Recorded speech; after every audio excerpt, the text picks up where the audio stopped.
Hello welcome to my channel ఆహా తరతరాల రుచులు.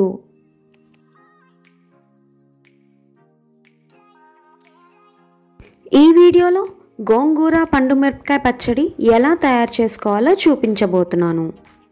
ఇంగ్రీడియంట్స్: గోంగూర 4 కట్టలు, పండుమిరపకాయలు 1/2 kg, పెద్ద నిమ్మకాయ సైజ్ అంతా చింతపండు, 50 గ్రాములు కల్లుప్పు, 1 టీ స్పూన్ మెంతిపిండి, 1/2 టీ స్పూన్ పసుపు, 7 లేదా 8 వెల్లుల్లి రెబ్బలు, 1½ కప్స్ శనగ నూనె, 1 టీ స్పూన్ జీలకర్ర, 1 టీ స్పూన్ ఆవాలు, కొద్దిగా ఇంగువ, 4 ఎండుమిరపకాయలు, కొద్దిగా కరివేపాకు. 4 కట్టల గోంగూరను తీసుకొని శుభ్రం చేసుకొని డ్రై క్లాత్ మీద ఆరబెట్టుకోవాలి. ఒక ప్యాన్లో 1 కప్ శనగ నూనెను పోసుకొని ఆయిల్ హీట్ అయిన తర్వాత ఆరబెట్టుకున్న గోంగూరను వేసుకొని వేయించుకోవాలి. ఇందులోనే పెద్ద నిమ్మకాయ సైజ్ అంత చింతపండు, కొద్దిగా పసుపుని వేసుకొని లిడ్ పెట్టుకొని 5 మినిట్స్ వేయించుకోవాలి.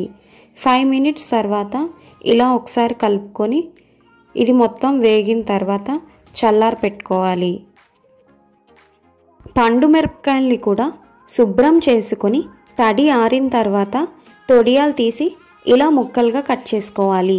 ఇప్పుడు ఒక మిక్సీ జార్లో ముందుగా కట్ చేసి పెట్టుకున్న పండు మిరపకాయ ముక్కలు, 50 గ్రాములు కల్లుప్పు, 1 టీ స్పూన్ మెంతిపిండిని వేసుకొని గ్రైండ్ చేసుకోవాలి. ఈ గ్రైండ్ చేసుకున్న మిశ్రమాన్ని ఒక గిన్నెలోకి తీసుకొని పక్కన పెట్టుకోవాలి. ఇదే మిక్సీ జార్లో ముందుగా వేయించి చల్లారి పెట్టుకున్న గోంగూర మిశ్రమాన్ని, 4 వెల్లుల్లి రెబ్బల్ని వేసుకొని గ్రైండ్ చేసుకోవాలి. ఇందులోనే ముందుగా గ్రైండ్ చేసి పెట్టుకున్న పండుమిరపకాయ మిశ్రమాన్ని కూడా వేసుకొని మరొకసారి గ్రైండ్ చేసుకోవాలి. ఇలా గ్రైండ్ చేసుకొని పక్కన పెట్టుకోవాలి. ఇప్పుడు ఒక ప్యాన్లో 1/2 కప్ శనగ నూనెను పోసుకొని ఆయిల్ హీట్ అయిన తర్వాత 1 టీ స్పూన్ ఆవాలు, 1 టీ స్పూన్ జీలకర్ర, 4 వెల్లుల్లి రెబ్బల్ని దంచి వేసుకోవాలి. కొద్దిగా కరివేపాకు, 4 ఎండుమిరపకాయల్ని కట్ చేసుకొని ఇలా వేసుకోవాలి.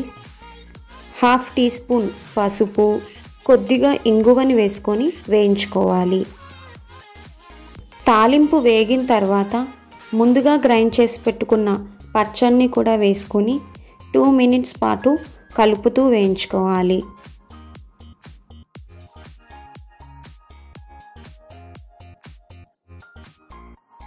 టూ మినిట్స్ తర్వాత స్టవ్ ఆఫ్ చేసుకొని పచ్చడిని చల్లారి పెట్టుకోవాలి. పచ్చడి చల్లారిన తర్వాత ఎయిర్ టైట్ కంటైనర్లో పెట్టుకొని ఫ్రిడ్జ్లో స్టోర్ చేసుకుంటే 2 మంత్స్ వరకు కూడా ఫ్రెష్గానే ఉంటుంది. పచ్చడి చల్లారిన తర్వాత ఇలా పైకి ఆయిల్ తేలుతుంది. ఆయిల్ ఎక్కువగా ఉంటే ఎక్కువ రోజులు పచ్చడి నిల్వ ఉంటుంది. Thank you for watching. ఈ వీడియో కనుక మీకు నచ్చినట్లయితే please like, share and subscribe to my channel.